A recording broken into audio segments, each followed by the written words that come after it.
I'm just sitting outside the Toowoomba Hospice. I'm going to go in a minute and say my last goodbye to Liz. She has been such a good friend to me.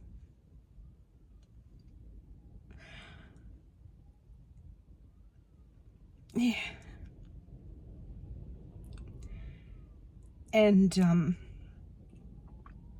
we've often talked about this,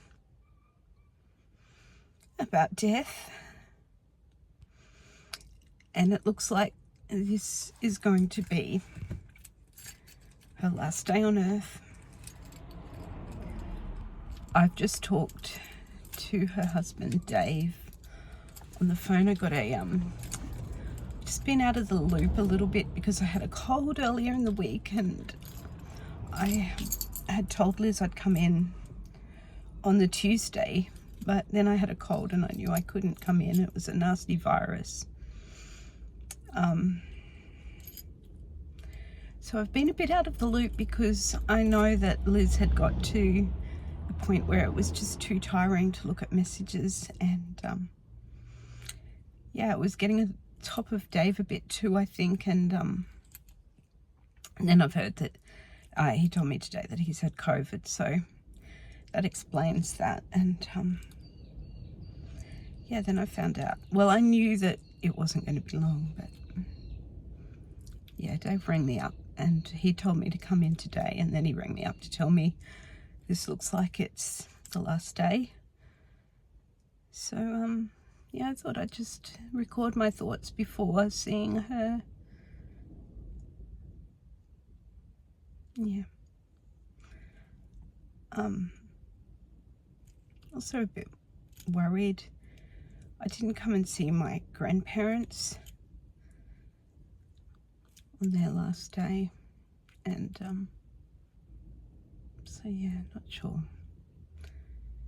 sure what happens. Anyway, that's it. The thing also about going in to say goodbye to Liz is realizing this day that we've talked about has come.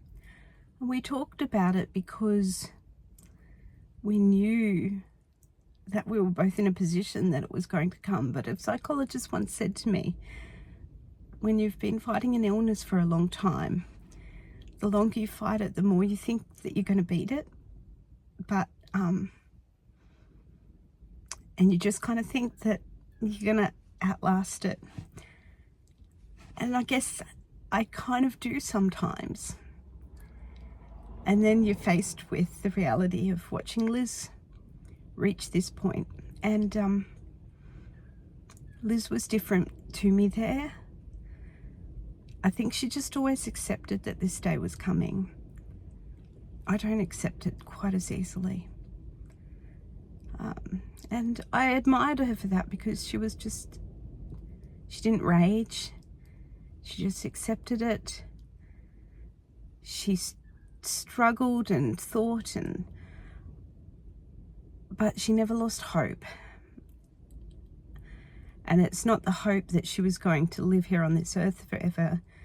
It was that eternal hope part of it. But yeah, anyway, that's just some thoughts. Okay. I've probably just seen my friend Liz alive for the last time.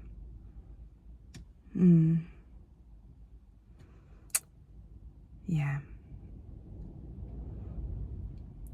And I'm just wishing her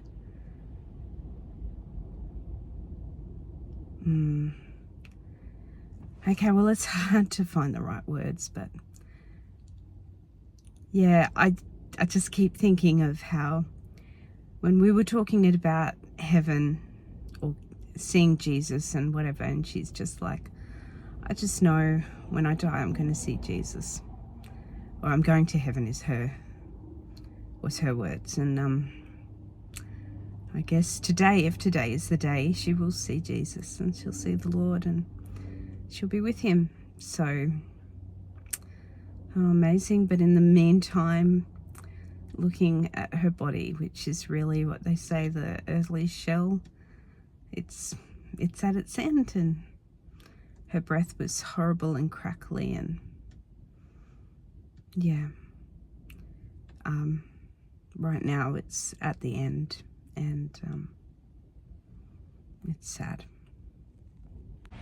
It's been a while since I made that video, and the next day I just couldn't bring myself to make the follow-up video telling you all that Liz had passed away. I received a phone call from her husband at 6 a.m. on the Saturday.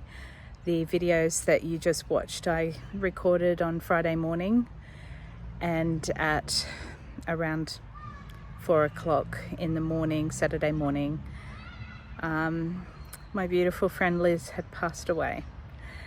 And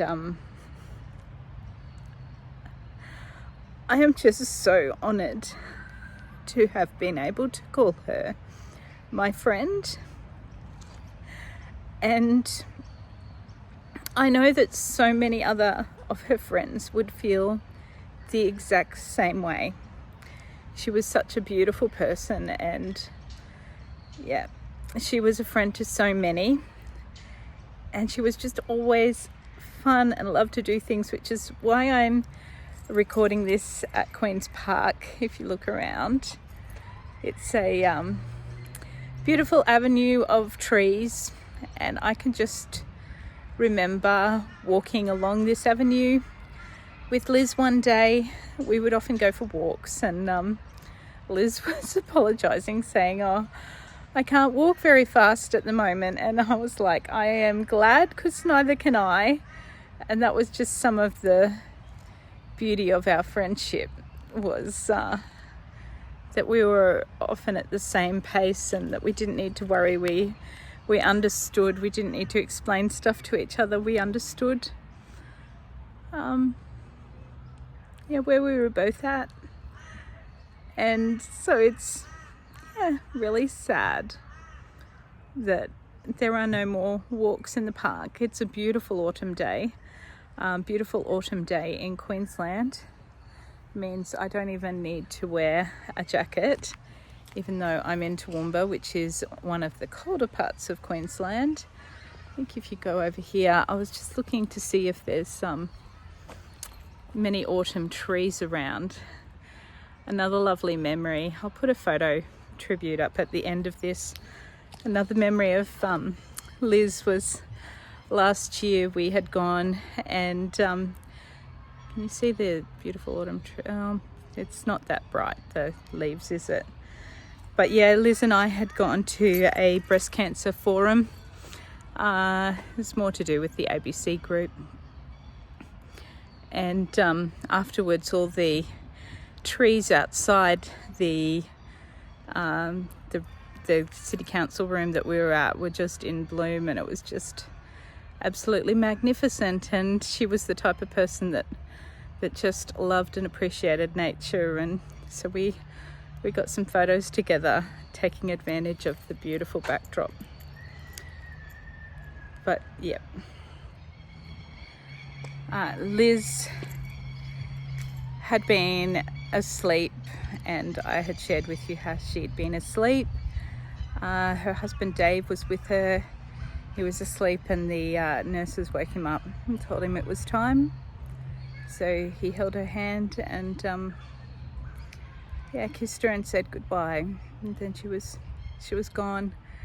And I'm just so glad that I have the memory of her talking with such confidence that when she died, she was going to just go to heaven. It is a very sad thing that we aren't going to have her on earth with us, but such comfort that we will meet her again one day for all of us who believe.